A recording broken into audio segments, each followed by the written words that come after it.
Hello दोस्तों, नमस्कार। मैं हूं विजय पूनिया। आप देख रहे हैं विजय एजुकेशन एंड न्यूज। आज की क्लास में हम कंप्लीट बायोलॉजी का रिवीजन कर रहे हैं। मैं बायो के ऐसे चुनिंदा प्रश्न आपके सामने रख रहा हूं जो इस बार के बीएससी नर्सिंग के एग्जाम में आएंगे ही। इन प्रश्नों के अलावा कोई विकल्प नहीं है आरयूएचएस के पास। और साथ ही साथ मैं पिछले सालों के प्रश्न का विश्लेषण करवाऊंगा, यानी पिछले साल के प्रश्नों का हम ट्रेंड समझेंगे। ठीक, इतनी महत्वपूर्ण क्लास है मेरे दोस्तों। मैं अगर इस क्लास को बहुत महत्वपूर्ण कह रहा हूं तो आप इस बात को समझ जाना। मैंने ये जो आपके सामने प्रश्न लिखे हैं ना, इन प्रश्न को मुझे बुक्स के अंदर निकालने में 2 घंटे लगे हैं मेरे दोस्तों। मैंने इंपॉर्टेंट से इंपॉर्टेंट प्रश्न सान के आपके सामने रखे हैं। अब यह क्लास इसी तरह से 10 दिन चलेगी लगातार, जिसमें टॉप से टॉप प्रश्न आपके सामने रखूंगा। ठीक है, तो यह कक्षाएं कोई बच्चा मिस नहीं करे। ठीक है, और अगर आपको इस तरह के चुनिंदा बायो के प्रश्न चाहिए, फिजिक्स के चाहिए, केमिस्ट्री के चाहिए, तो आप अति शीघ्र अभी तुरंत मेरे दोस्तों मॉडल पेपर मंगवा लीजिए 9828721229।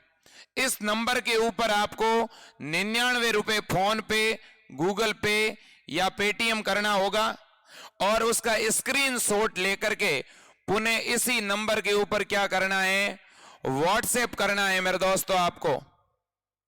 ठीक है, आप पेमेंट किसी और से करवा सकते हैं, फिर इस नंबर पे आप स्क्रीनशॉट भिजवा दीजिए, आपके व्हाट्सएप पे तुरंत पीडीएफ आ जाएगी। आपको हम 3 तरह की पीडीएफ देंगे और इन 3 प्रकार की पीडीएफ में 1000 से भी ज्यादा प्रश्न होंगे।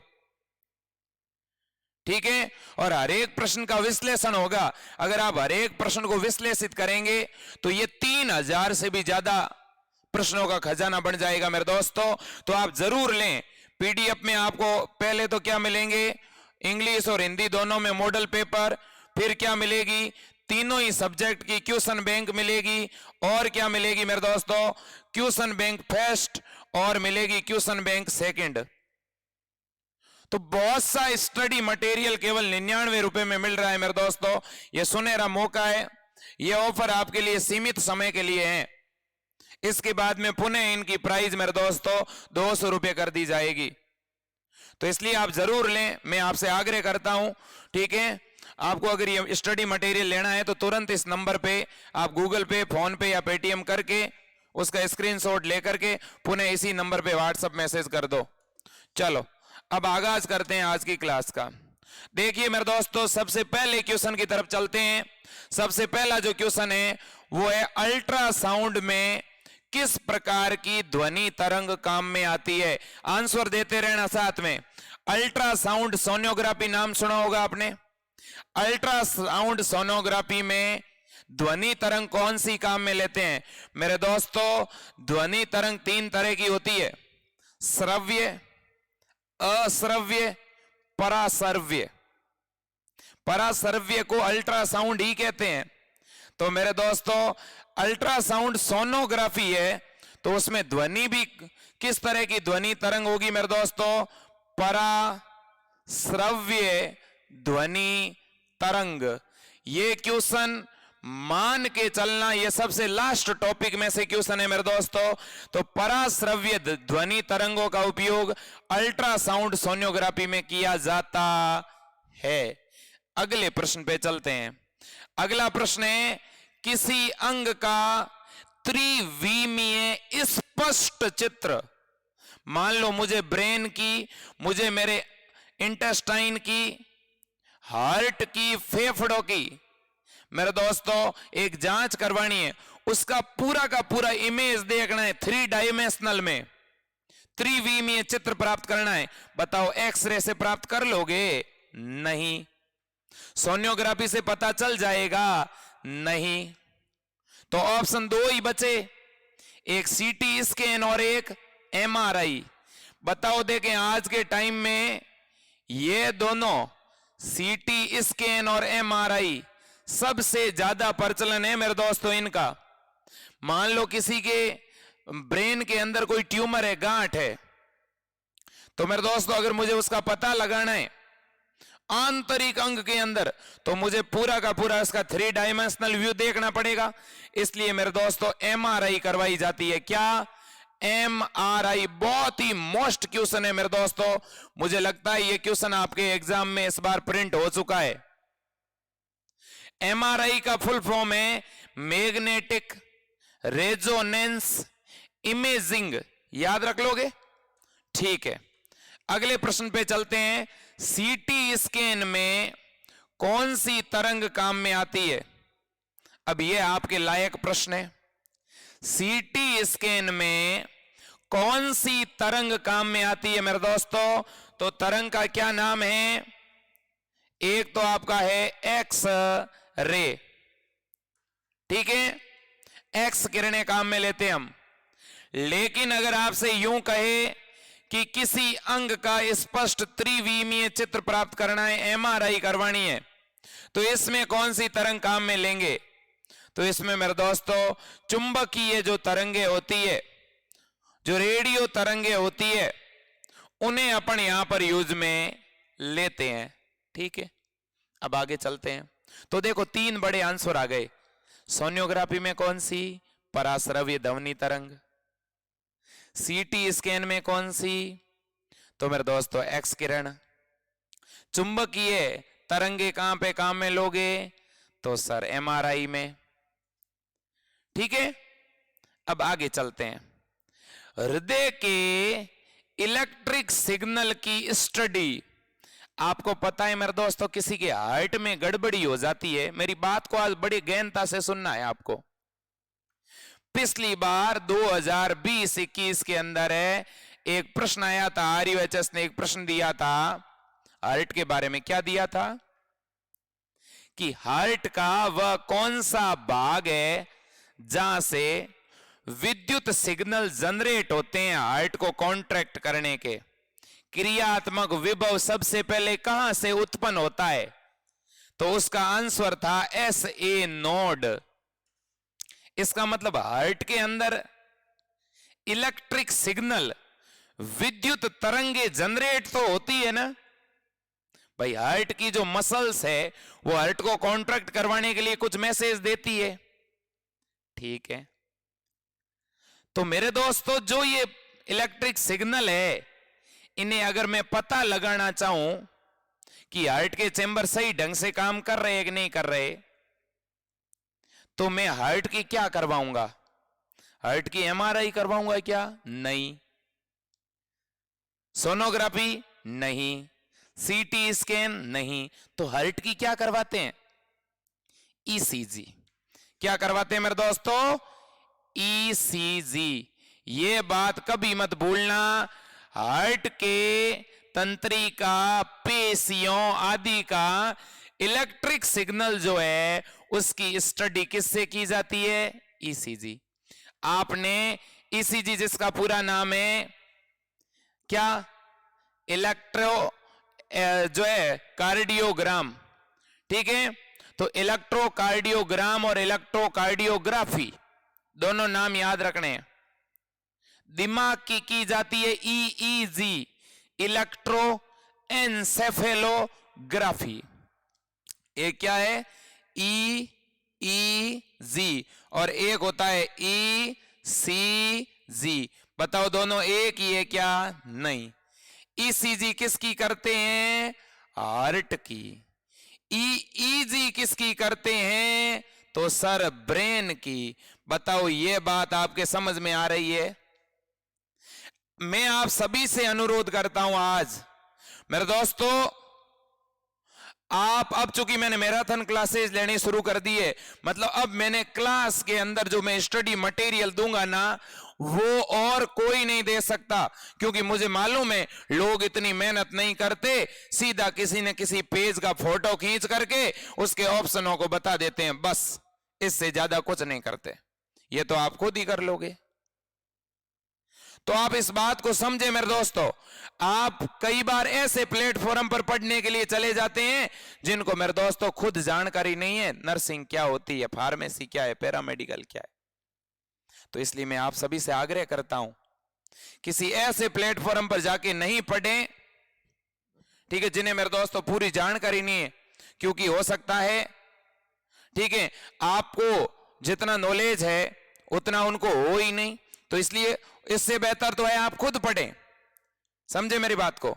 तो मेरे दोस्तों, मैं आपको जो भी चीजें दे रहा हूं, मेरा यह प्रयास है कि ज्यादा से ज्यादा आपके प्रश्न सही हो। और वैसे आप 12th पास करके आए हो, आपको खुद ही पता चल जाएगा कि चीजें जो मैं यहां पे बता रहा हूं वो वास्तव में दम वाली है कि नहीं है, आपको खुद ही पता चल ही जाएगा।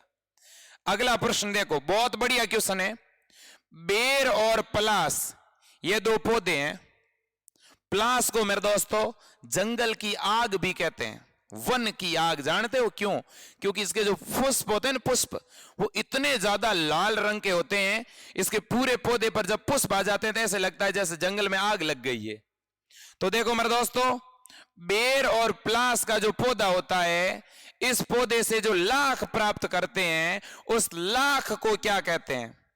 आपको पता है, लाख लाख कीट के द्वारा उत्पन्न की जाती है। लेक का इंसेक्ट होता है मेरे दोस्तों, जिसे आप लेसिफर लेका कहते हैं। क्या कहते हैं? लेसिफर लेका। और लेसिफर लेका कौन से पौधे पर? बेर के पौधे पर। और पलास के पौधे पर जो भी रंजक होता है, उसका जो लिक्विड है, वो जब चूसता है तो उस पौधे पर जो लाख उत्पन्न होती है, उस लाख को बोलते हैं कुसुमिक लेक। क्या बोलते हैं मेरे दोस्तों? कुसुमिक लेक। नाम याद रख लोगे, कुसुमिक लेक किससे उत्पन्न होती है? बेर और पलास के द्वारा। इतनी बात समझ में आई? आज की इस क्लास को मेरे दोस्तों शेयर जरूर करें। मुझे पता है आज की क्लास को आप शेयर किए बिना आप अपने आप को खुद को रोक नहीं पाओगे, क्योंकि आज मैं जो आपको प्रश्न देने जा रहा हूं मेरे दोस्तों, अब तक का रिकॉर्ड है। इस प्रकार के प्रश्न ऑनलाइन क्लास में नहीं रखे गए। इतने इंपॉर्टेंट टॉप क्वेश्चन दे रहा हूं, इनमें से बहुत से क्वेश्चन आपके एग्जाम में आएंगे मेरे दोस्तों, क्योंकि मैंने इन प्रश्नों को यहां तक लिखने में भी मैंने 1 घंटे से ज्यादा समय लगाया है। आप मान के चलें इस बात को। और इन्हीं प्रश्नों से मैं आपके सामने आज 200 से भी ज्यादा प्रश्नों का विश्लेषण करवा रहा हूं। इतनी बड़ी क्लास है आपके लिए, और इस बड़ी क्लास को अगर आप शेयर नहीं करते हैं, आज की इस क्लास में अगर 500 से ज्यादा बच्चे लाइव नहीं देखते हैं, तो मेरे दोस्तों कहीं ना कहीं आप लोगों की भी खामी है। आप सभी से आग्रह करता हूं, 2 सेकंड का मैं इंतजार कर लेता हूं। आप कम से कम 5-5 स्टूडेंट तक ये लिंक शेयर कीजिएगा। उनसे रिक्वेस्ट कीजिएगा कि आज की इस लाइव क्लास से जुड़े मेरे दोस्तों, बायो का रिवीजन करें। 10 दिन के अंदर मैं क्विक रिवीजन करवा रहा हूं। पूरी बायोलॉजी के जितने भी क्वेश्चन बन सकते हैं, सभी प्रश्न आपके सामने रख दूंगा, फिर उनसे बाहर कुछ नहीं आएगा। ठीक है, शेयर कर दी आपने। ईमानदारी रखनी पड़ेगी मेरे दोस्तों।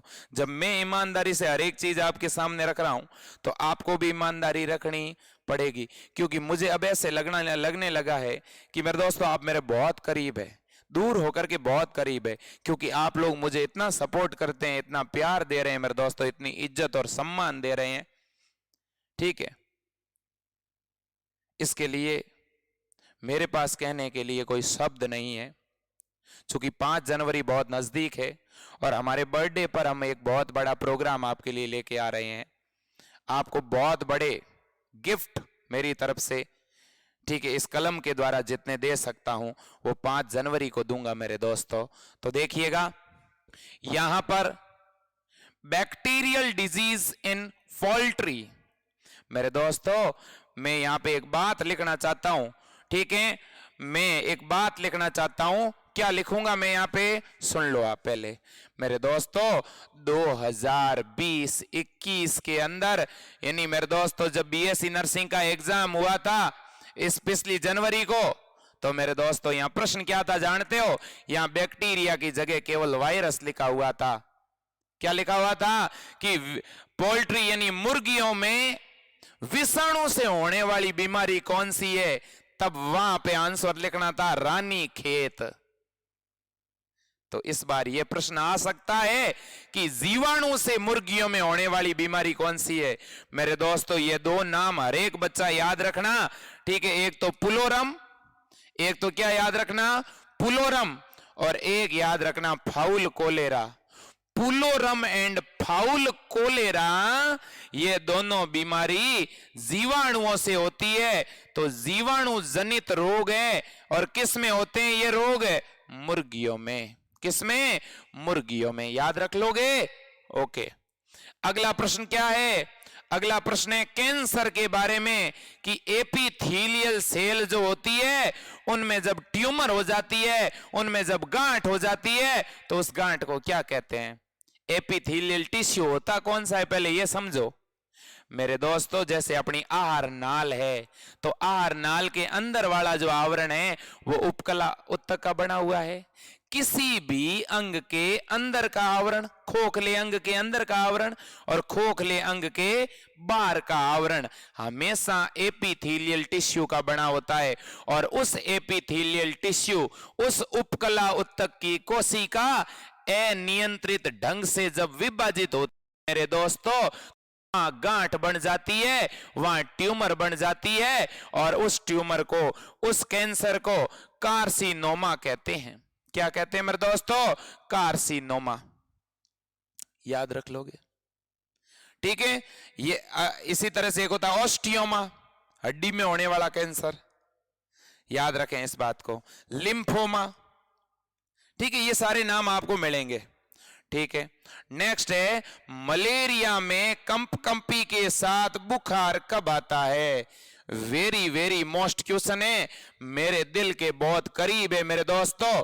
ठंड मिटाने वाला प्रश्न है ये, सर्दियों में गर्मियों का एहसास। सुनो, जब भी किसी को लवेरिया होता है तो कंपकंपी के साथ, लवेरिया, मलेरिया, लेकिन मैं लवेरिया इसलिए कह रहा हूं क्योंकि कुछ बच्चों के कमेंट मुझे कुछ वैसे ही लग रहे हैं। तो मेरे दोस्तों अपने ऊपर कंट्रोल रखो, अपने मन के ऊपर कंट्रोल रखो, ठीक है। देखो, मलेरिया के समय कंपकंपी के साथ क्या आता है? बुखार आता है। जानते हो क्यों मेरे दोस्तों? मलेरिया का रोगजनक होता है प्लाज्मोडियम, और जब प्लाज्मोडियम मादा एनाफ्लीज मच्छर के काटने से आपके शरीर के अंदर आता है तो आपकी आरबीसी के अंदर पहुंच करके वो एक हीमोजोइन नाम का रसायन उत्पन्न करता है। कैसा? हीमोजोइन। नाम लिख दूं तो लिख दो गुरुवर, हीमोजोइन।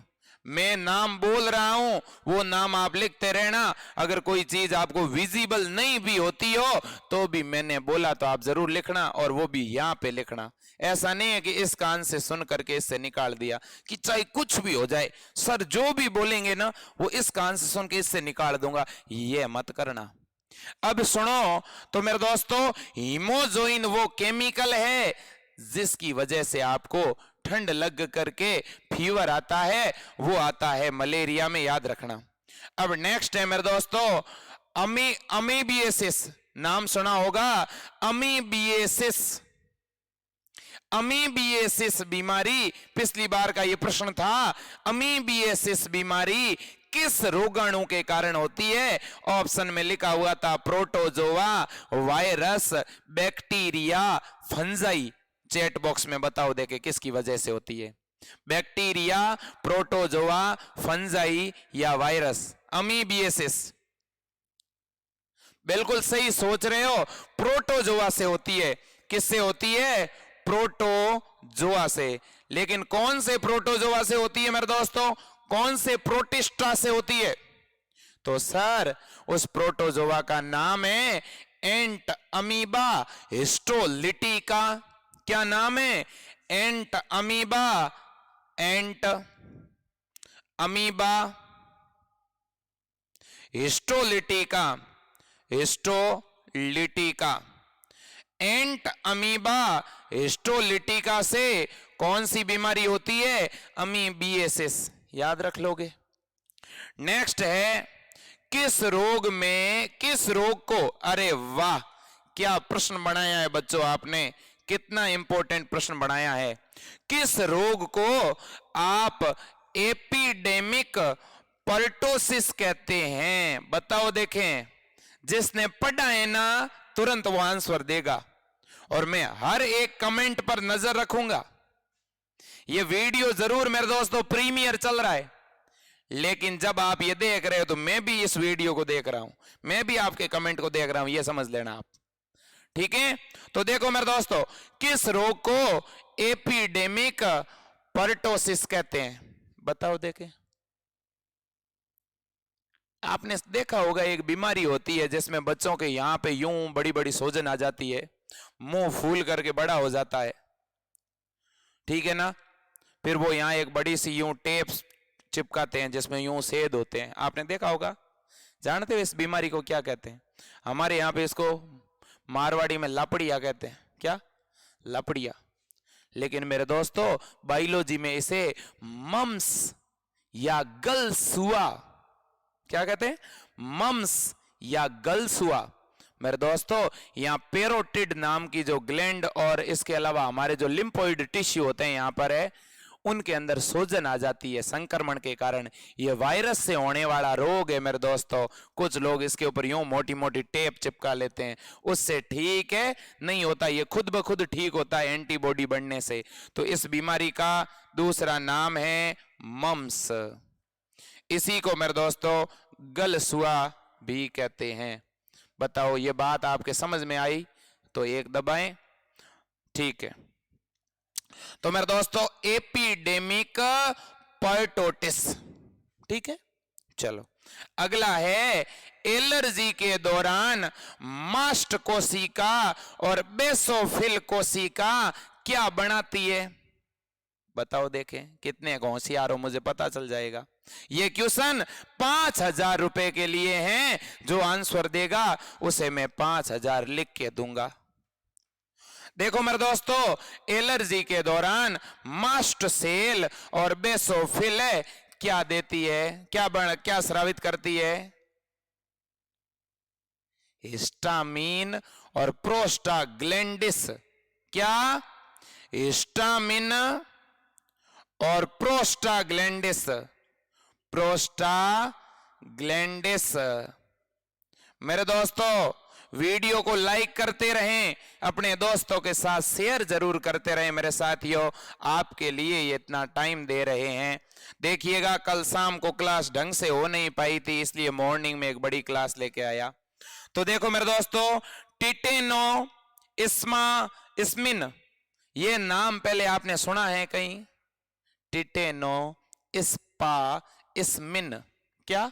टिटेनो इस्मिन, ये नाम सुना होगा। इम्यूनिटी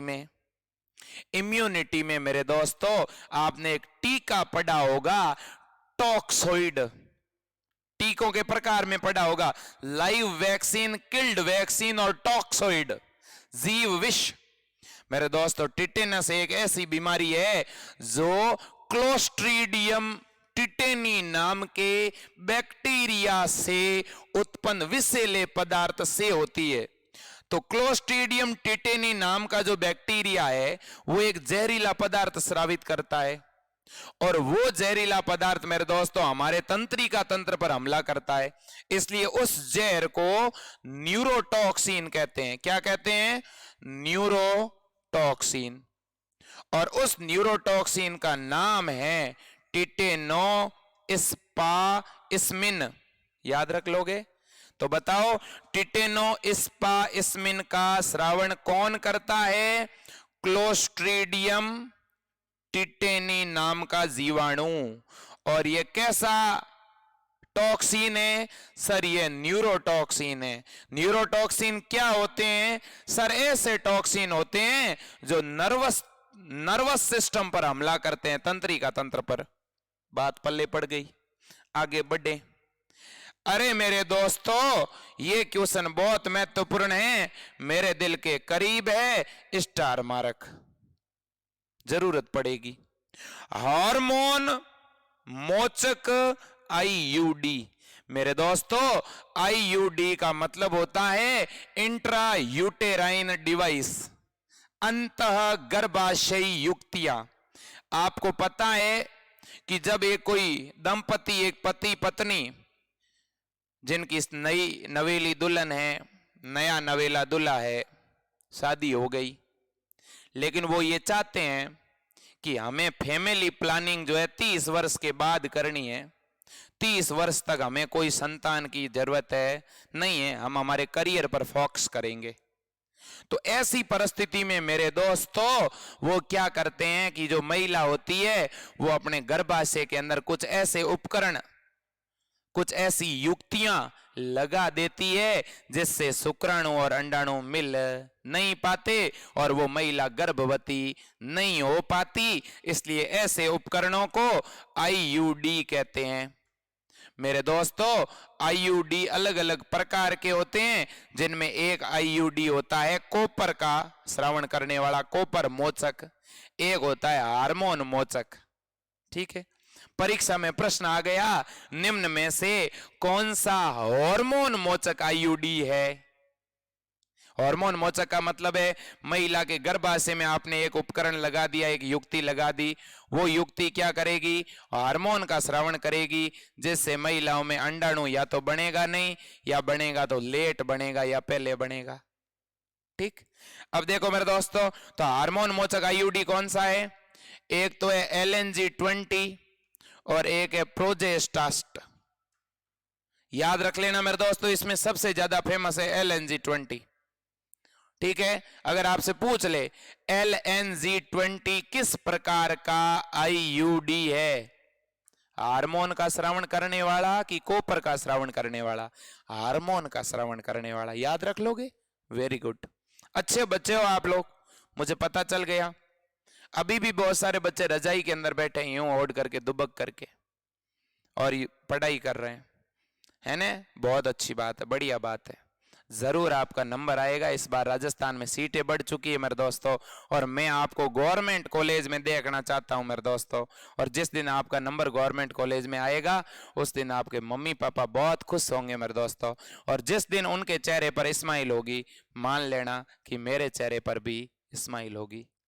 अगर अपने माता पिता को खुश देखना चाहते हो मेरे दोस्तों, तो ये समय है, ये मौका है, बार बार आने वाला नहीं है। आप जरूर मेहनत करना, एक बार अपने करियर के बारे में सोचना मेरे दोस्तों, अपने मम्मी पापा के बारे में सोचना कि उन्होंने आपके लिए कितनी मेहनत करी है। जब आप एक और अभी रूम में बैठ के पढ़ रहे हैं, तो वहीं वो सुबह 5 बजे उठे होंगे, घर का काम कर रहे होंगे, आपके लिए चाय कॉफी बना रहे होंगे, नाश्ता बना रहे होंगे।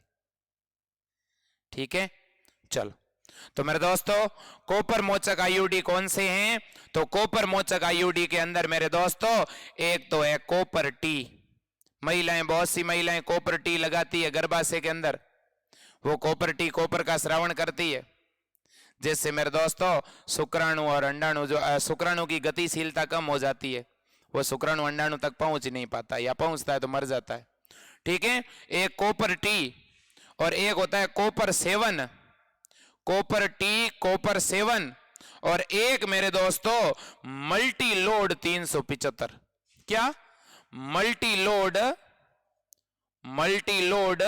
375। और मेरे बहुत सारे स्टूडेंट यहां गड़बड़ भी करेंगे। क्या करेंगे, क्वेश्चन ऐसे आएगा, एक ऑप्शन में लिखा हुआ है LNG-20, एक में लिखा हुआ है मल्टी लोड, और एक में लिख दिया जैसे कि कॉपर 7।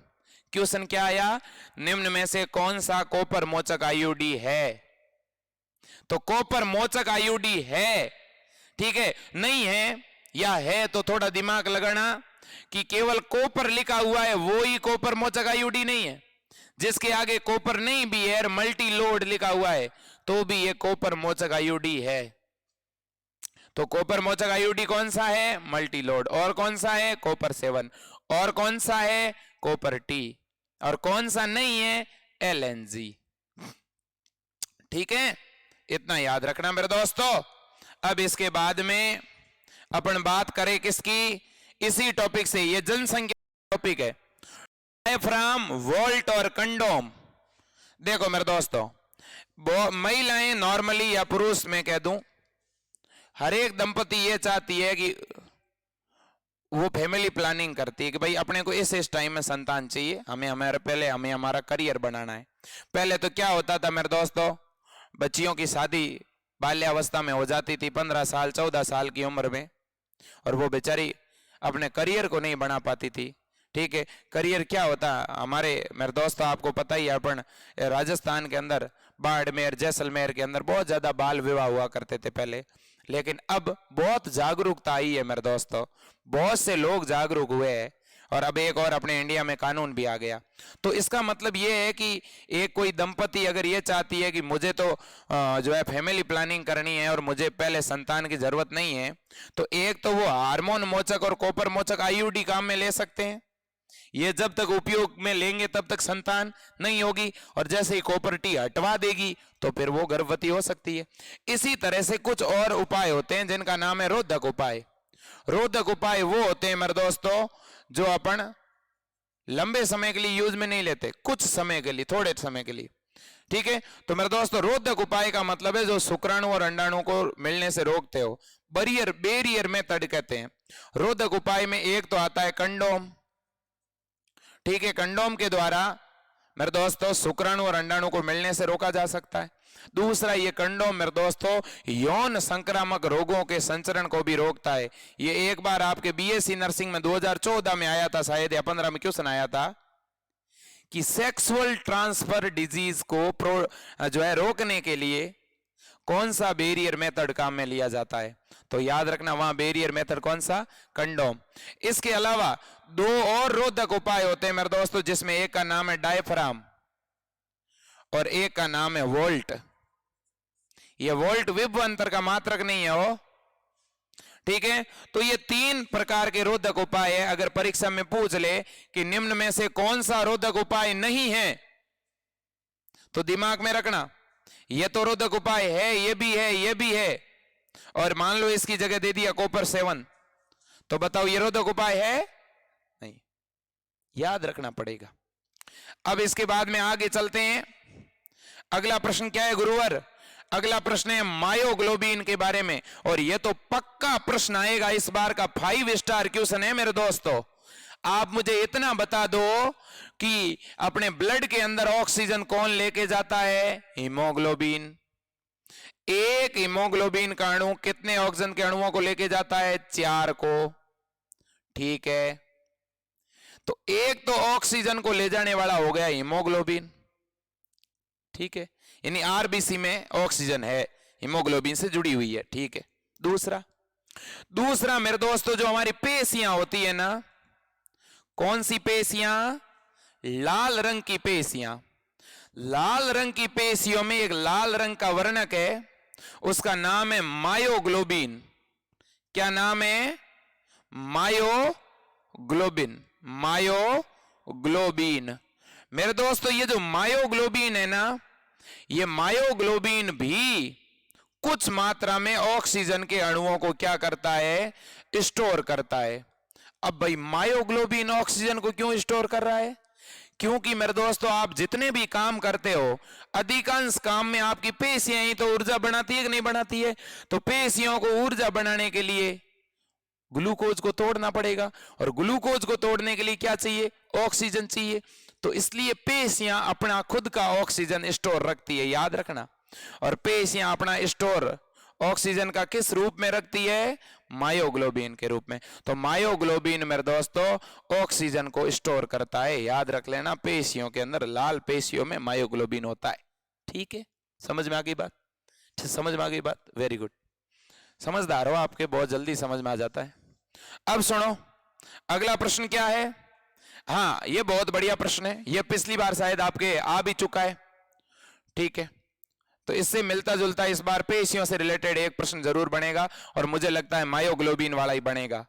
मायोग्लोबिन कौन सी पेशियों में? लाल पेशियों में। मायोग्लोबिन किसको जोड़ता है? O2 को। बराबर बात। और अगर मान लो पेशी में O2 नहीं हो, और पेशी में O2 नहीं पहुंचे, और फिर भी पेशी को ऊर्जा बनानी है, तो पेशी ऊर्जा कौन से पथ से बनाएगी? एनएरोबिक रेस्पिरेशन से। बिना ऑक्सीजन के इंतजार किए सीधा ही क्या बना देगी मेरे दोस्तों? ग्लूकोज को तोड़कर लैक्टिक एसिड बना देगी, और जिसके कारण दूसरे दिन आपके पेशियों में बड़ी क्या आएगी? दर्द होगा, आपको थकान की अनुभूति होगी। ठीक है, अब सुनो। तो मेरे दोस्तों ये आपकी है मांसपेशी। इस मांसपेशी के अंदर की तरफ जब आपकी पेशी में कोई संकुचन नहीं हो रहा, नॉर्मल अवस्था में आपके पेशी के अंदर की तरफ मेरे दोस्तों किस तरह का विभव पाया जाता है? ऋणात्मक। कैसा? ऋणात्मक। ये प्रश्न मेरे दोस्तों बहुत ही बढ़िया है, इस बार आ भी सकता है। और ठीक है, एक प्रश्न और है।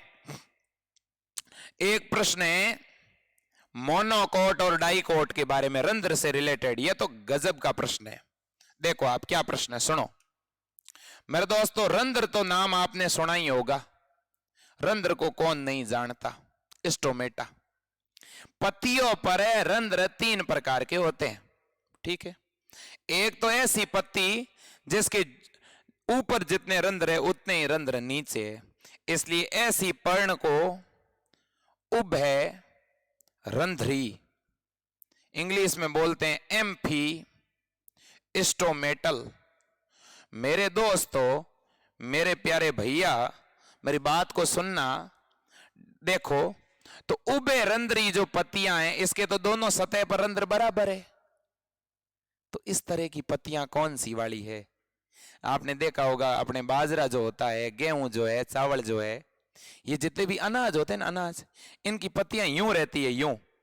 इस वजह से इधर जितना प्रकाश पड़ता है उधर ही पीछे भी इतनी मात्रा में प्रकाश पड़ता है, इसलिए दोनों ही सतह का रंग एक जैसा होता है। अगर किसी पत्ती के दोनों ही सतह का रंग एक जैसा है तो समझ लेना दोनों सतह पर रंध्र भी बराबर है, दोनों सतह से प्रकाश संश्लेषण, दोनों सतह से वाष्पोत्सर्जन बराबर होता है। और इस तरह की पत्तियां या इस तरह के रंध्र मोनोकोट। मोनोकोट का मतलब हुआ एक बीज पत्री। तो परीक्षा में प्रश्न क्या आएगा? प्रश्न आएगा कि अधिकांश एक बीज पत्री पादपों की पत्तियां किस प्रकार की होती है? आंसर होगा उभय रंध्री, एम्फी स्टोमेटल। ऑप्शन होगा उभय रंध्री, अधिरंध्री, अधोरंध्री। Amphistomatal, hypostomatal, epistomatal. ठीक, वेरी गुड। अब मेरे दोस्तों सेकंड क्वेश्चन। क्वेश्चन क्या? अब मान लो कि ऊपर वाली सतह पर तो रंध्र ज्यादा और नीचे वाली सतह पर रंध्र कम है ना, इसे बोलते हैं अधिरंध्री। क्या कहते हैं?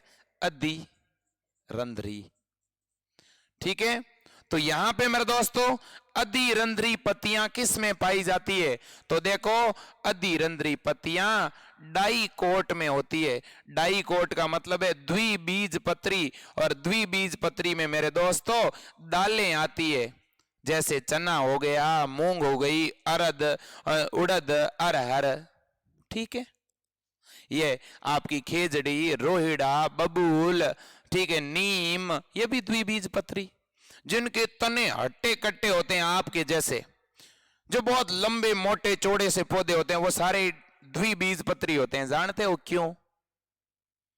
क्योंकि द्विबीज पत्री पौधों के जाइलम और फ्लोएम के बीच में एधा पाई जाती है, कैम्बियम पाई जाती है, और इस एधा की वजह से उनके तने के अंदर सेकेंडरी ग्रोथ होती है, द्वितीयक वृद्धि के कारण उनकी मोटाई बढ़ती है। बताओ कौन से पौधों में सेकेंडरी ग्रोथ पाई जाती है? सर, द्विबीज पत्री पौधों में द्वितीयक वृद्धि पाई जाती है। ठीक है, और जिनमें द्वितीयक वृद्धि होती है उनके जाइलम और फ्लोएम के बीच में क्या होती है? एधा। एधा को कहते हैं कैम्बियम। कैम्बियम की वजह से मेरे दोस्तों इनमें सेकेंडरी ग्रोथ होती है। सेकेंडरी ग्रोथ में पौधे की मोटाई बढ़ती है, लंबाई बढ़ती है? सर, मोटाई बढ़ती है। आपने गेहूं, चावल, मक्का, बाजरा देखा होगा। जैसे मान लो 1 महीने के अंदर गेहूं, चावल, मक्के, बाजरे का पौधा इस हाइट का हो गया, फिर उस पौधे का तना यूं मोटा हो जाएगा क्या? नहीं होता। क्यों? क्योंकि उनके पास में मेरे दोस्तों एदा नहीं है, क्योंकि उनमें सेकेंडरी ग्रोथ नहीं होती, क्योंकि ये बेचारे एक बीज पत्री है। अनाज क्या होता है? एक बीज पत्री। याद रख लोगे? Very good. अब देखो मेरे दोस्तों, आगे बढ़े। और कोई प्रश्न पीछे तो नहीं रह गया? देखो देखें, सारे हो गए इस तरफ वाले। ठीक है, अब आगे बढ़े, दूसरी तरफ के प्रश्न देखते हैं। लिखते रहना हो, इन प्रश्नों को लिखते रहना आप लोग, ठीक है? और लाइव क्लास में जुड़े रहना हो, कोई भाग के जाना नहीं हो, ठीक है ना?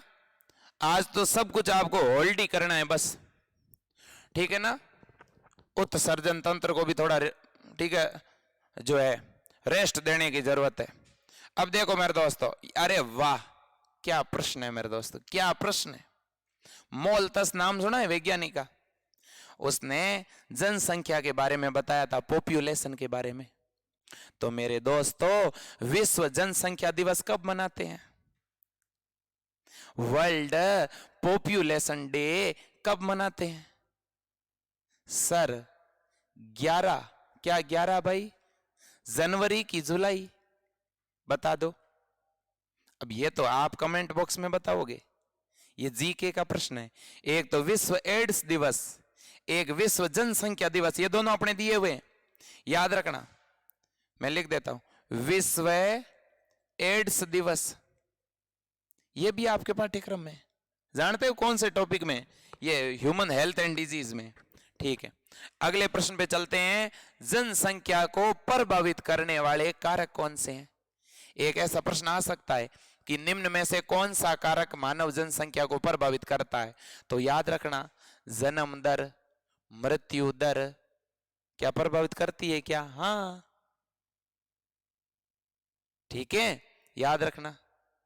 ठीक है, चल अब सुनिएगा, जन्म दर और मृत्यु दर अगर बराबर हो, क्या?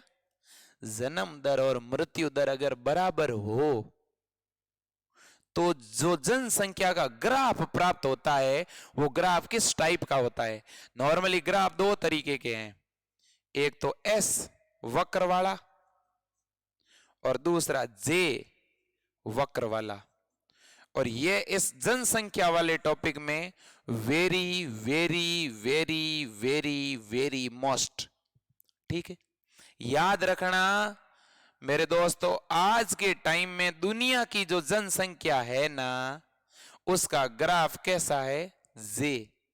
याद रखना, आधुनिक समय के अंदर है जन्म, मेरे दोस्तों जनसंख्या का जो ग्राफ है वो कैसा है? जे वक्र है, याद रखना, ठीक है? ओके मेरे दोस्तों, अगला प्रश्न है, दुनिया की पहली क्लोन की गई चुईया कौन सी? दुनिया की पहली क्लोन की गई चुईया कौन सी? क्यूमुलस, बहुत ही बढ़िया प्रश्न है, क्यूमुलस।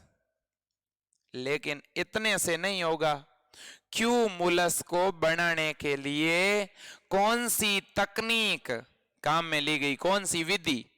उस विधि का एक नाम दिया हुआ है, होनोलुलु, ठीक है, याद रखना। इसके बाद में मेरे दोस्तों, भारत के अंदर करनाल के अंदर क्लोन की गई बकरी, मेरे दोस्तों अपने इंडिया में 2012 में एक हमने बकरी को बनाया है क्लोनिंग के द्वारा। जानते हो उस बकरी का क्या नाम है? बोलो बकरी, क्या नाम है उसका? बिल्कुल सही है, उसका नाम है नूरी पश्मीना। क्या नाम है? नूरी पश्मीना। आपने पश्मीना सोल नाम सुना होगा, पश्मीना सोल, जिसके बहुत ही बढ़िया किस्म की ऊन इससे बनती है, प्राप्त होती है मेरे दोस्तों, ठीक है? नूरी पश्मीना 2012 में अपन ने उत्पन्न करी थी। किस तकनीक से डोली भेड़ बनाई गई? डोली भेड़ भी तो इयान विल्मट और उसके जो साथियों ने स्कॉटलैंड की रोजलीन संस्थान में तैयार करी थी। तो मेरे दोस्तों, जो डोली भेड़ उन्होंने तैयार करी थी, उस डोली भेड़ को बनाने के लिए टोटल 2 भेड़ काम में ली गई। एक भेड़ से स्तन कोशिका ली गई और मेरे दोस्तों दूसरे भेड़ से उन्होंने वो जनन कोशिका ली। तो कहने का मतलब ये है कि यहां तकनीक कौन सी काम में ली गई? तकनीक का नाम है न्यूक्लियर ट्रांसफर टेक्निक, नाभिकीय स्थानांतरण तकनीक। ये क्या होता है भाई? तो सुनो मेरी बात मेरे दोस्तों। होता ये कि मान लो एक कोई जीव है, उससे आपने अंड कोशिका ली, तो ये अंड कोशिका का क्या हो गया? केंद्रक। दूसरे जीव से आपने कायिक कोशिका ली। कैसी? कायिक कोशिका। ठीक है। आपने किया क्या कि जो कायिक कोशिका थी उस, तो ये मान लो एक हो गई और ये दूसरा जीव हो गया। ठीक है। आपने क्या किया? कायिक कोशिका के अंदर से केंद्रक हटा दिया। क्या हटा दिया? केंद्रक हटा दिया। और अंड कोशिका के अंदर से केंद्रक निकाल करके इस कायिक कोशिका में डाल दिया। ठीक है। तो इस तरह की तकनीक जिसमें किसी एक जीव से ली गई अंड कोशिका का केंद्रक दूसरे जीव से ली गई कायिक कोशिका के केंद्रक में डाल दिया जाए, तो उसे बोलते हैं नाभिकीय ट्रांसफर टेक्निक या केंद्रक स्थानांतरण तकनीक। डन। अब मेरे दोस्तों डीएनए अभिरंजित करने के लिए कौन सी डाई काम में लेते हैं? चैट करते रहना, नीचे जवाब देते रहना और साथ ही साथ मेरे दोस्तों इस लिंक को अपने दोस्तों के साथ शेयर करते रहना, क्योंकि आप मेरे दोस्तों मेरे लिए बहुत अहमियत रखते हो। ठीक है। और इस क्लास का लिंक जरूर अपने स्टेटस पर आज सभी बच्चों के डाला हुआ होना चाहिए, क्योंकि ये मेगा मैराथन क्लासेस हमने रन की है जो चलेगी आगामी 10 दिनों तक, जिसमें बायोलॉजी के जितने भी प्रश्न हैं मैं सभी क्वेश्चनों को करवाने वाला हूं सोल्व। मेरे दोस्तों बात को ध्यान से सुनना। डीएनए को अभिरंजित करना है। किसको? डीएनए को अभिरंजित करना है। मुझे डीएनए के छोटे छोटे फ्रेगमेंट को देखना है। देखने के लिए जो डाई काम में लेते हैं उस डाई का नाम क्या है? सर उस डाई का नाम इथिडियम ब्रोमाइड है। क्या नाम है? Ethidium bromide. Very good. किसने दिया भाई ये आंसर? Ethidium bromide. बहुत ही बढ़िया मेरे दोस्तों, बहुत ही बढ़िया। ब्रोमाइड, इथिडियम ब्रोमाइड डाई का उपयोग डीएनए के फ्रेगमेंट को अभिरंजित करने में करते हैं। ठीक है। अब नेक्स्ट है मेरे दोस्तों, मानव में सबसे बड़ी जीन कौन सी है? बता दो। मानव जीनोम परियोजना नाम सुना है? दुनिया की सबसे ज्यादा महंगी परियोजना थी, इसलिए इसे मेगा प्रोजेक्ट कहा गया, ह्यूमन जीनोम प्रोजेक्ट। ठीक है। तो मेरे दोस्तों जब ह्यूमन जीनोम प्रोजेक्ट स्टार्ट की गई तो मेरे दोस्तों इस परियोजना के द्वारा मनुष्य के पूरे डीएनए का सीक्वेंस तैयार किया गया। मनुष्य के डीएनए में कौन कौन सी जगह पर कौन कौन सी नाइट्रोजनी सार है उसका पता लगा लिया गया। मनुष्य के डीएनए में कितनी जीन है, मनुष्य में हर एक गुणसूत्र पर कितनी जीन है उसका पता लगा लिया, और एक जीन में कितनी नाइट्रोजनी सार है वो भी पता लगा ली। मेरे दोस्तों हमें पता चला कि हमारे पास लगभग 30,000 जीन है। कितनी? 30,000 जीन। लेकिन मेरे दोस्तों हमारे पास एक ऐसी जीन थी जिसके अंदर नाइट्रोजनी सार करोड़ों में थे।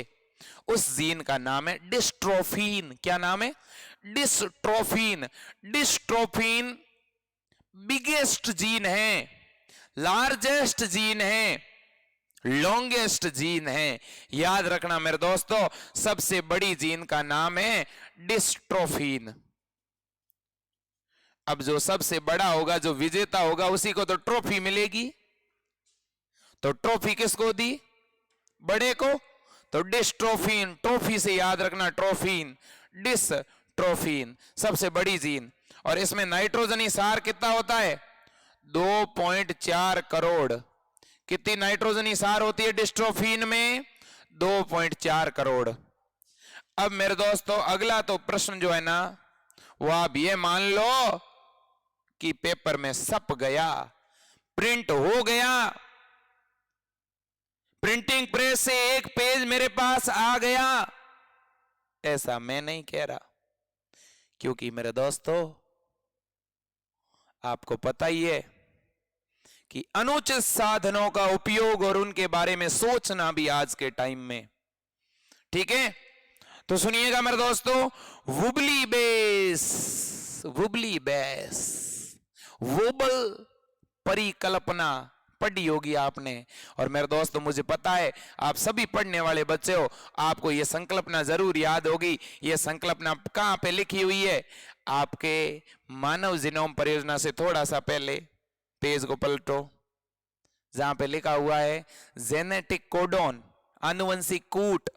आनुवंशिक कूट का page number second number page की सबसे लास्ट लाइन देख लो आप, क्या लिखा हुआ वहां पे लिखा हुआ है कि हर एक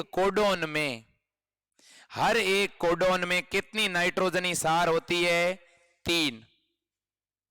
उन 3 में से 2 नाइट्रोजनी सार तो बहुत सारे कोडोन में सेम हो सकती है, लेकिन तीसरी नाइट्रोजनी सार ही किसी कोडोन को विशेष गुण प्रदान करती है। इसलिए इस तीसरे बेस को क्या कहते हैं? वुबली बेस कहते हैं, वुबल बेस कहते हैं, याद रखना। और इसी के आधार पर वोबेल परिकल्पना दी गई। जैसे मैं आपके सामने 2-3 उदाहरण देना चाहता हूं।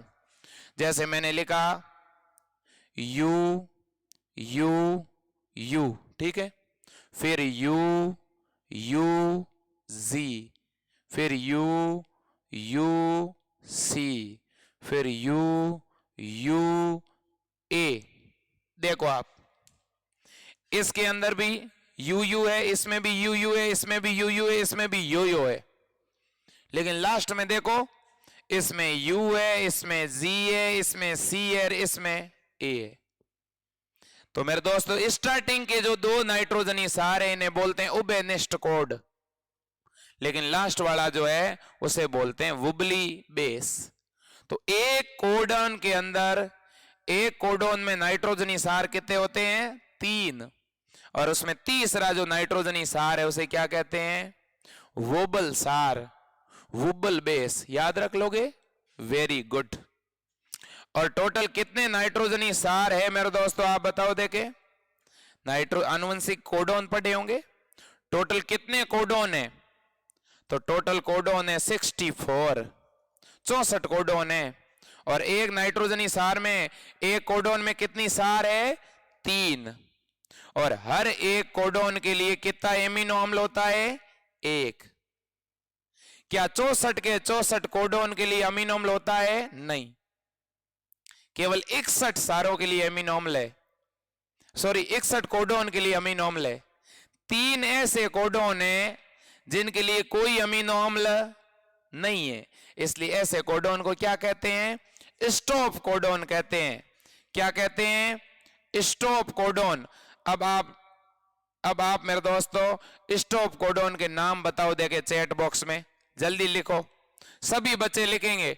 3 स्टॉप कोडोन होते हैं, कौन से 3 स्टॉप कोडोन होते हैं? जल्दी बताओ देखे। वेरी गुड मेरे दोस्तों, जल्दी बताओ 3 स्टॉप कोडोन कौन से हैं? वेरी गुड, आंसर आ रहे हैं और विजय सर भी देख रहे हैं। ठीक है मेरे दोस्तों, तो देखिएगा, तो यहां पर एक है आपका U A U G A U A G, ये तीनों स्टॉप कोडोन। स्टॉप क्यों? क्योंकि मेरे दोस्तों जो mRNA होता है ना, वो mRNA मेरे दोस्तों किसी न किसी प्रोटीन के संश्लेषण के लिए जिम्मेदार होता है। तो जब mRNA पर जो भी कोडोन होते हैं, उन कोडोन के अनुरूप मेरे दोस्तों एमिनो अम्ल आता है राइबोसोम में। ठीक है, और जैसे ही पूरी प्रोटीन की श्रृंखला बन जाती है तो mRNA के एंड पर या तो क्या होगा? UAA होगा या UGA होगा और या UAG होगा, जिससे प्रोटीन संश्लेषण वहीं रुक जाता है और प्रोटीन की श्रृंखला आगे शरीर में काम आ जाती है। प्रोटीन संश्लेषण चलता कहां पर है? तो सर प्रोटीन संश्लेषण हमारे राइबोसोम के अंदर चलता है। ठीक है, और आप मुझे बताओ प्रोटीन संश्लेषण संश्लेषण के लिए कितने प्रकार के आरएनए भाग लेते हैं? सर 3 प्रकार के। राइबोसोम में कौन सा आरएनए होता है? सर राइबोसोम में आर आरएनए होता है, जो जिसकी मात्रा सबसे ज्यादा होती है। ठीक है। और मेरे दोस्तों डीएनए से जो आरएनए बनता है वो कौन सा होता है? सर डीएनए से हमेशा एमआरएनए बनता है ट्रांसक्रिप्शन के द्वारा। और तीसरा आरएनए जो अमीनो अम्लों को लाता है यहां पर सिर के ऊपर वजन उठा करके सिर पे अमीनो अम्ल को रख करके कहां तक लेके जाता है मेरे दोस्तों? राइबोसोम को ले जा करके देता है, वो है टीआरएनए। तो आरएनए कितने प्रकार के? 3 तरह के, टीआरएनए, आरआरएनए और एमआरएनए। ठीक है। अब सुनो, अगला प्रश्न है, थोड़ा पानी पिला देना। अगला जो प्रश्न है मेरे दोस्तों, वह खंड जिसमें पॉलीपेप्टाइड के लिए सूचना होती। अरे वाह, क्या प्रश्न बनाया है बच्चों आपने। ऐसा खंड है मेरे दोस्तों, ऐसा खंड जिसमें प्रोटीन संश्लेषण के लिए सूचना होती है। किसके लिए सूचना होती है? प्रोटीन संश्लेषण के लिए। ऐसे डीएनए खंड को क्या कहते हैं मेरे दोस्तों? मैंने कई बार बताया है, उसे सिस्ट्रोन कहते हैं। क्या कहते हैं? सिस्ट्रोन कहते हैं। मेरे दोस्तों सिस्ट्रोन 2 तरह के होते हैं। सिस्ट्रोन अपने आप में एक जीन के समतुल्य होता है। यह भी क्वेश्चन आ सकता है कि किसी जीन के समतुल्य किसको माना गया है? Cistron, muton, peptone, intron, exon. याद रखना है, ऐसे बहुत से नाम मिलेंगे आपको। आपको याद रखना है सिस्ट्रोन ही एक जीन है, और हर एक सिस्ट्रोन जो है, हर एक सिस्ट्रोन मेरे दोस्तों जैसे ही अपने राइबोसोम में जाता है तो उस सिस्ट्रोन की वजह से एक प्रोटीन की श्रृंखला कम से कम बनती है। लेकिन जानते हो हमारा सिस्ट्रोन कैसा है?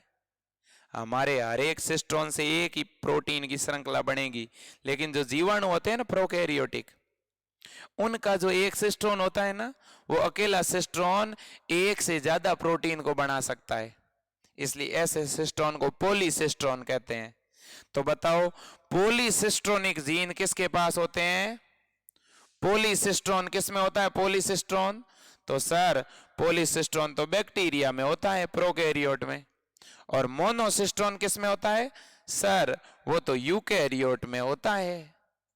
ये प्रश्न आ गया तो सर हम तो लिख देंगे, गलत करेंगे नहीं। समझ में आ गई बात? बहुत ही बढ़िया। अब सुनो मेरी बात मेरे दोस्तों, एक म्यूटोन और होता है। म्यूटोन, म्यूटोन का मतलब क्या है? उत्परिवर्तित होने वाला डीएनए खंड जो है वो म्यूटोन। एक इंट्रोन और एक्सोन और होता है। एक होता है इंट्रोन, एक होता है एक्सोन। एक्सोन का मतलब जो अपना डीएनए से आरएनए बनता है ना, आरएनए में जितना भी काम की जो चीज है ना, जो आगे प्रोटीन संश्लेषण में भाग लेगी, वो तो है एक्सोन। और जो फालतू की चीज होती है ना, जो प्रोटीन संश्लेषण में भाग नहीं लेती, उसे कहते हैं इंट्रॉन। ठीक है। अब देखो मैं एक बात कहूं, मैं हमेशा 5 स्टार क्वेश्चन की बात करता हूं ना, इस क्लास का 6 स्टार क्वेश्चन, कैसा? 6 स्टार क्वेश्चन। पूरे इन सभी प्रश्नों में से ये क्वेश्चन सबसे महत्वपूर्ण है। क्वेश्चन क्या है सुनो। क्वेश्चन है कि मेरे दोस्तों मनुष्य के द्वारा पहली बार पर बहुगुणित किस्म कौन सी बनाई गई? अब देखो पहले तो बहुगुणित क्या है? बहुगुणित शब्द बना है बहुगुणिता से, और बहुगुणिता का मतलब होता है पॉलीप्लॉइडी। पॉलीप्लॉइडी। कोई स्टूडेंट मुझे बता सकता है पॉलीप्लॉइडी का मतलब क्या है? पोली का मतलब होता है अनेक, और प्लॉइडी का मतलब होता है गुणिता। गुणिता का मतलब गुणसूत्र। आपको पता ही है अपनी कोशिका जो है उसके अंदर 2n गुणसूत्र है। मतलब कोशिका के अंदर गुणसूत्रों का इस तरह से मेरे दोस्तों सेट होता है। तो 2 सेट है, मतलब 23 जोड़े हैं। 23 की 2 लाइनें ऐसे मेरे कोशिका में। तो ये मेरी कोशिका हो गई 2n। क्या हो गई? 2n। ये लाइन n और ये भी लाइन n, मतलब कि 2, हर एक गुणसूत्र 2 समूह में है कि नहीं है? बिल्कुल है। अब अगर हर एक गुणसूत्र के साथ एक एक गुणसूत्र एक्स्ट्रा आ जाए तो बताओ अब ये कोशिका 2n रहेगी 3n हो जाएगी? 3n हो गई। और अगर इनके पास दो दो जोड़े आते तो ये 3n रह जाती, 4n हो जाती, 4n। तो मेरे दोस्तों अगर कोई कोशिका 2n से 3n हो जाए या 2n से 4n हो जाए तो इस तरह से गुणसूत्र ही पॉलीप्लॉइडी कहलाता है। मेरे दोस्तों पॉलीप्लॉइडी हम पौधों में उत्पन्न करवाते हैं ताकि उनकी उत्पादकता को बढ़ाया जा सके। पॉलीप्लॉइडी मनुष्य में नहीं पाई जाती, जंतुओं में नहीं पाई जाती, बहुत कम देखने को मिलती है। तो मेरे दोस्तों पॉलीप्लॉइडी जो है वो दो तरह की है, एक स्व बहुगुणिता होती है और एक पर बहुगुणिता होती है। ठीक है, स्व बहुगुणिता का मतलब तो एक ही पौधा एक ही तरीके का और उस पर कोई केमिकल डाल करके और उसके गुणसूत्रों को बढ़ा दिया। जानते हो पॉलीप्लॉइडी बहुगुणिता उत्पन्न करने के लिए हम कौन सा रसायन काम में लेते हैं? कोलचीसीन। ये भी मेरे दोस्तों 3 स्टार क्वेश्चन है। कोलचीसीन नाम का रसायन क्या उत्पन्न करता है मेरे दोस्तों? पॉलीप्लॉइडी बहुगुणिता। ये आपके गुणसूत्रों के समुच्चय को इंक्रीज करवा देता है। ठीक है, अब इधर सुनो मेरे दोस्तों, तो मुझे पर बहुगुणिता उत्पन्न करवानी। पर बहुगुणिता का मतलब ये है कि मेरे पास दो अलग अलग जाति के पौधे हैं। कितने? दो अलग अलग जाति के पौधे हैं और इनके गुणसूत्रों को मुझे एक साथ लाना है। ठीक है ना, पराये गुणसूत्रों को एक जगह लाना है और बहुगुणिता पैदा करनी है, तो वो पर बहुगुणिता हो गई। तो मेरे दोस्तों मनुष्य के द्वारा जो पर बहुगुणित किस्म बनाई गई वो है टिट्रिकेल। याद रखना, ठीक है ना। तो मेरे दोस्तों टिट्रिकेल नाम की जो किस्म है वो आपकी पहली पर बहुगुणित किस्म है जो मनुष्य के द्वारा बनाई गई। और ये कौन से दो पौधों के उपयोग से बनाई गई? देखो मेरे दोस्तों, एक तो हमने काम में लिया था यहाँ पे गेहूं और दूसरा हमने काम में लिया था राई। तो याद रखना ये प्रथम बहुगुणित किस्म है मेरे दोस्तों। ठीक है, तो एलो पॉलीप्लॉइडी रखने वाली किस्म कौन सी है? ट्रिटिकेल मेरे दोस्तों। ठीक है ना, जिसे आपने मेरे दोस्तों गेहूं और एक अन्य पादप के उपयोग से बनाई। ठीक है, याद रख लेना। दूसरा एक उदाहरण यहाँ पे और है, देखो मेरे दोस्तों दूसरा उदाहरण और है, उसकी भी बात करते हैं। ट्रिटिकेल के अलावा एक और नाम है, उसकी बात करते हैं और वो है रेफेनोब्रेसिका। क्या मेरे दोस्तों? रेफेनोब्रेसिका। तो एक तो पर बहुगुणित किस्म हो गई ट्रिटिकेल, दूसरी है रेफेनोब्रेसिका। तो रेफेनोब्रेसिका को बनाने के लिए भी हमने कितने तरीके के पौधों के गुणसूत्रों को मिक्स किया? दो। तो दो कौन से पौधे? तो एक तो मेरे दोस्तों गोभी, एक तो गोभी और दूसरा हमने जो काम में लिया मेरे दोस्तों वो मूली। मूली और गोभी, इन दोनों के क्रोमोसोम को हम एक साथ लेके आ गए, इन दोनों के बीच में हमने संकरण करा दिया मेरे दोस्तों। गोभी और मूली के बीच में संकरण कराने से क्या प्राप्त हुई? रेफेनोब्रेसिका। क्यों इसका नाम रेफेनोब्रेसिका रखा मेरे दोस्तों? तो देखो आप, मूली का नाम होता है रेफेनस सेटाइवस, तो रेफेनो नाम ले लिया मूली से, और गोभी का नाम होता है ब्रेसिका ओलेरेसिया, तो ब्रेसी का नाम ले लिया गोभी से। ब्रेसी का नाम तो किसका है? गोभी का, और रेफेनस नाम किसका है? मूली का। तो अगर प्रश्न ऐसे आए तो मूली व गोभी के बीच में संकरण से उत्पन्न पर बहुगुणित किस्म का नाम बताओ। रेफेनोब्रेसिका। याद रख लोगे? वेरी गुड, बहुत इंटेलिजेंट हो आप लोग। ठीक है मेरे दोस्तों, ये क्या हो गया? ठीक है, डस्टर को उल्टा चला रहे हैं मेरे दोस्तों। अब सुनिएगा, ठीक है। अब इसके बाद में बात कर रहे हैं, बहुत कम प्रश्न बचे हैं। अब है मेरे दोस्तों क्रोमोसोम के सेट का बढ़ना क्या कहलाता है? मैंने अभी थोड़ी देर पहले बताया, मैंने कहा एक कोशिका 2n है, 2n से 3n कर दिया आपने उसको, या मेरे दोस्तों कोई कोशिका 2n से सीधी 4n हो गई, तो इस घटना को क्या कहते हैं मेरे दोस्तों? इस घटना को यूप्लॉइडी कहते हैं, सुगुणिता कहते हैं। क्या कहते हैं? सुगुणिता। एक एनयूप्लॉइडी और होता है असुगुणिता, एक होता है असुगुणिता। असुगुणिता क्या है फिर? असुगुणिता का मतलब है गुण सूत्रों का सेट नहीं बढ़ना, तो क्या बढ़ना? तो मेरे दोस्तों किसी द्विगुणित कोशिका के अंदर या तो एक गुणसूत्र बढ़ना या दो गुणसूत्र बढ़ना, या फिर एक गुणसूत्र घटना या फिर दो गुणसूत्र घटना। तो एक या दो गुणसूत्र की वृद्धि अथवा कमी जो है वो आपकी असुगुणिता या एन्यूप्लॉइडी कहलाती है। अब आपसे एक प्रश्न पूछ लूं मेरे साथियों, अब मैं प्रश्न पूछ रहा हूं, एक द्विगुणित कोशिका है, उसमें से एक गुणसूत्र कम हो गया, इसे क्या कहते हैं? तो इस कंडीशन को कहते हैं मेरे दोस्तों मोनोसोमी। क्या कहते हैं? मोनोसोमी। अगर किसी कोशिका द्विगुणित कोशिका है, 46 गुणसूत्र है, इसमें एक गुणसूत्र बढ़ गया मेरे दोस्तों, डाउन सिंड्रोम की वजह से एक गुणसूत्र बढ़ गया या क्लाइनफेल्टर सिंड्रोम की वजह से एक गुणसूत्र बढ़ गया, अब आप मुझे बताओ अब इस स्थिति को क्या कहते हैं? इसको ट्राइसोमी कहते हैं। क्या कहते हैं? ट्राइसोमी। ये दोनों नाम याद रखना। अगर कोई द्विगुणित कोशिका में एक गुणसूत्र की वृद्धि होती है तो उसे क्या कहते हैं? ट्राइसोमी। और एक की कमी होती है तो उसे क्या कहते हैं? मोनोसोमी। इतना याद रख लोगे? बहुत ही बढ़िया। और ट्राइसोमी और मोनोसोमी दोनों ही किस में आती है? असुगुणिता में। लेकिन अगर किसी द्विगुणित कोशिका में इसी तरह से सेट दो गुणे हो जाए और कोशिका सीधी फॉरेन हो जाए, ठीक है, तो वो क्या असुगुणिता है? नहीं, वो केवल सुगुणिता है। मान लो कोई कोशिका में गुणसूत्र है 46, एक बढ़ गया और 47 हो गया, तब तो वो क्या है? तो वो असुगुणिता है, एन्यूप्लॉइडी है। लेकिन अगर कोई कोशिका में 46 गुणसूत्र थे और नए 46 जुड़ गए, और इस वजह से मेरे दोस्तों कितने गुणसूत्र हो गए? टोटल 92 गुणसूत्र हो गए, मतलब कोशिका फॉरेन हो गई 2n से, तो इस घटना को क्या असुगुणिता कहेंगे? नहीं, इसको यूप्लॉइडी कहेंगे। इसको क्या कहेंगे? यूप्लॉइडी, सुगुणिता।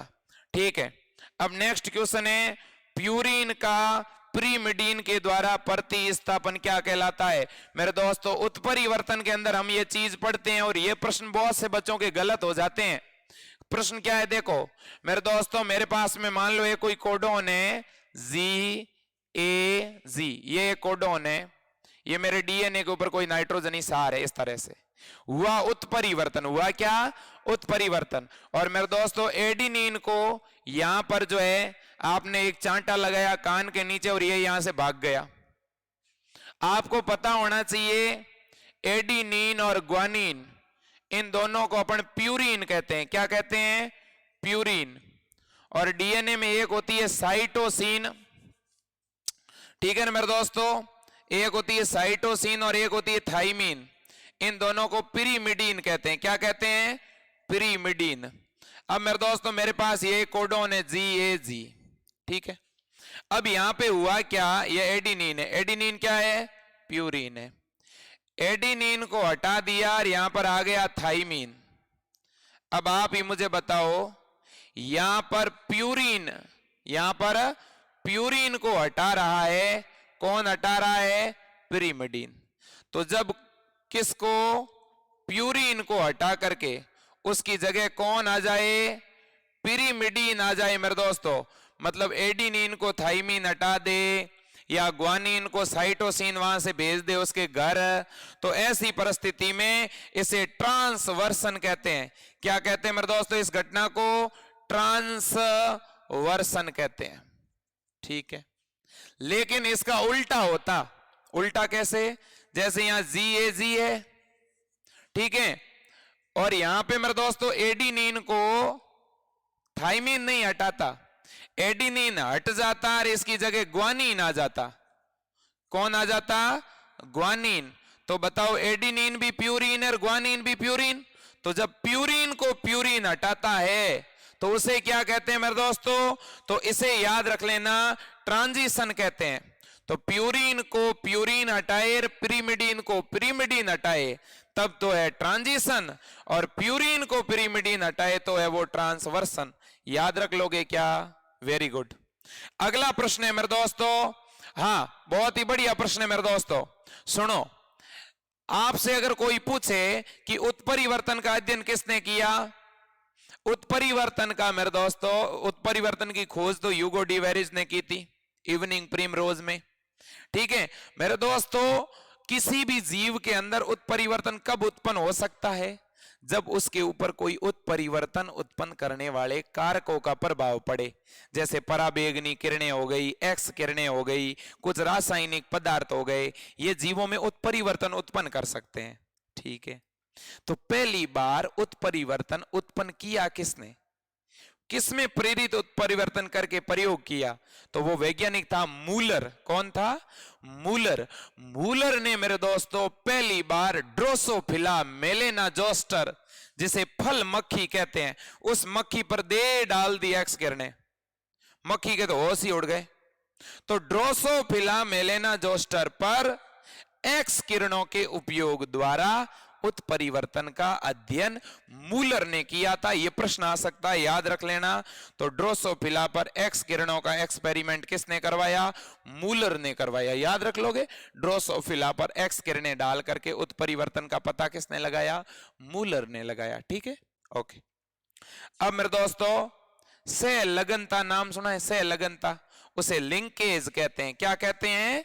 लिंकेज कहते हैं। सहलगनता किसका अपवाद है? तो सर सहलगनता। ठीक है, सहलगनता मेरे दोस्तों लिंकेज, लंकेश नहीं है, और रावण है लंकेश का मतलब। तो ठीक है, तो सहलगनता मेंडल का जो तीसरा नियम है ना, स्वतंत्र अपव्यूहन का, तो स्वतंत्र अपव्यूहन के नियम का यह अपवाद है। सहलगनता का मतलब होता है जनक के लक्षण ज्यों के त्यों कौन सी पीढ़ी में चले जाए? F2 पीढ़ी में। मतलब कि F2 पीढ़ी का लक्षण प्रारूप है, ये नहीं हो करके कुछ और हो। मेंडल ने तो यही कहा था ना, 9 3 3 1, लेकिन ये नहीं हो, कुछ और हो। यानी अधिकांश जनक के लक्षण सीधे सीधे कहां आ जाए? F2 पीढ़ी में। कितने लक्षणों की वंशागति का जब हम अध्ययन करते हैं? 2 लक्षणों की। ठीक है ना, तो जनक के दोनों लक्षण जब साथ साथ संतान में जाए तो वो सहलगनता है। और सहलगनता के बारे में प्रयोग किसने किया था? वैसे तो मॉर्गन ने भी किया था मेरे दोस्तों ड्रोसोफिला पर, लेकिन आपके बुक्स में दिया हुआ है पुनेट और बेटसन। पुनेट और बेटसन ने मेरे दोस्तों मीठी मटर पर, किस पर है? मीठी मटर पर। नाम याद रख लेना, मीठी मटर का वानस्पतिक नाम कमेंट बॉक्स में लिखो जल्दी। बहुत से बच्चे लिख रहे हैं पाइसम सेटाइवम। मेरे दोस्तों पाइसम सेटाइवम तो उद्यान मटर है, गार्डन पी है। मैं तो पूछ रहा हूं स्वीट पी। स्वीट पी का वानस्पतिक नाम है लेथाइरस ओडोरेटस। लेथाइरस ओडोरेटस, याद रखें आप मेरे दोस्तों। तो बेटसन और पुनेट ने किसके ऊपर प्रयोग करवाया था? लेथाइरस ओडोरेटस पर। और इनके प्रयोग किसके बारे में थे? लिंकेज के बारे में थे। ठीक है, नेक्स्ट क्वेश्चन है मेरे दोस्तों, एडवर्ड सिंड्रोम जो है, कौन सा सिंड्रोम? Edward syndrome. एक होता है एडवर्ड सिंड्रोम, एक होता है डाउन सिंड्रोम, एक होता है टर्नर सिंड्रोम, और एक होता है क्लाइनफेल्टर सिंड्रोम। इन चारों के बारे में सुन लो आप। डाउन सिंड्रोम कब होगा? जब 21वें गुणसूत्र की ट्राइसोमी हो जाती है, मतलब 21वें गुणसूत्र की एक्स्ट्रा जब प्रति आ, गुणसूत्र टोटल 2 होते हैं और 3 आ जाए, यानी 21वें गुणसूत्र की एक एक्स्ट्रा प्रति आने से तो होता है डाउन सिंड्रोम। 18वें गुणसूत्र की एक्स्ट्रा प्रति आने से मेरे दोस्तों क्या होता है? एडवर्ड। ठीक है, और जब एक्स गुणसूत्र की कमी हो जाती है तो टर्नर, और जब एक्स की अधिकता हो जाती है तो क्लाइनफेल्टर। एक्स की अधिकता मतलब एक्स गुणसूत्र की अधिकता। ठीक है, एक्स गुणसूत्र की अधिकता हुई तो क्लाइनफेल्टर, एक्स की कमी हुई तो टर्नर, 21वें की एक्स्ट्रा प्रति आई तो डाउन सिंड्रोम, और 18वें की एक्स्ट्रा प्रति आई तो एडवर्ड सिंड्रोम। मेरे दोस्तों अब डाउन सिंड्रोम के केस में 21वें गुणसूत्र होने तो 2 चाहिए, हो जाते हैं 3, इसलिए इसे बोलते हैं ट्राइसोमी। तो 21वें गुणसूत्र की ट्राइसोमी से डाउन सिंड्रोम, 18वें गुणसूत्र की ट्राइसोमी से एडवर्ड, एक्स क्रोमोसोम की ट्राइसोमी से क्लाइनफेल्टर, और एक्स क्रोमोसोम की मोनोसोमी से टर्नर। ठीक है, अब मेरे दोस्तों 2-3 क्वेश्चन और बचे हुए हैं। एक बीमारी होती है पौधों में व्हीप टेल, गोभी के अंदर एक रोग होता है जिसका नाम है व्हीप टेल। तो व्हीप टेल रोग मेरे दोस्तों गोभी में मोलिब्डेनम की कमी से होता है। किसकी? मोलिब्डेनम की कमी से। फिर मेरे दोस्तों एक प्रश्न है कि जोना पेल्यूसिडा जो अंडे की झिल्ली होती है उसको पचाने वाला एंजाइम कौन सा है? तो उसको पचाने वाला एंजाइम है एक्रोसिन। ठीक है, और कोरोना रेडिएटा को पचाने वाला एंजाइम है कोरोना भेदक एंजाइम। तो शुक्राणु के पास 2 एंजाइम है, एक अंडाणु की कोरोना रेडिएटा को पचाता है और एक जोना पेल्यूसिडा को पचाता है। बाहर होती है अंडे में कोरोना रेडिएटा, अंदर होती है जोना पेल्यूसिडा। डन, इतनी बात आपको याद रखनी है। एक गटेशन के बारे में प्रश्न आता है, गटेशन, बिंदु स्राव। गटेशन मेरे दोस्तों हमेशा जो एक पर्ण होती है लीफ, उसके मार्जिन से वाटर जो है ड्रॉप के रूप में बाहर निकलता है, इसे अपन गटेशन या बिंदु स्राव कहते हैं। लेकिन वाष्पोत्सर्जन में ऐसा नहीं होता। तो ट्रांसपायरेशन या वाष्पोत्सर्जन में क्या होता है? वाष्पोत्सर्जन में जल जो है वो पत्ती के ऊपर जो स्टोमेटा होता है उनसे बाहर निकलता है वाष्प के रूप में। ठीक है, याद रखना मेरे दोस्तों। और कोई क्वेश्चन पीछे बचा है तो अपन देख लेते हैं। ठीक है, करीब करीब मैंने सारे प्रश्न कवर करवा दिए मेरे दोस्तों। ठीक है, तो बहुत से प्रश्नों का मैंने विश्लेषण किया। जय हिंद, वंदे मातरम। चैनल को सब्सक्राइब करें, वीडियो को शेयर करें। आज के लिए इतना ही मेरे दोस्तों। ज्यादा से ज्यादा संख्या में से शेयर करें, अपने स्टेटस पर डालें और चैनल को सब्सक्राइब करें, टेलीग्राम चैनल को ज्वाइन करें।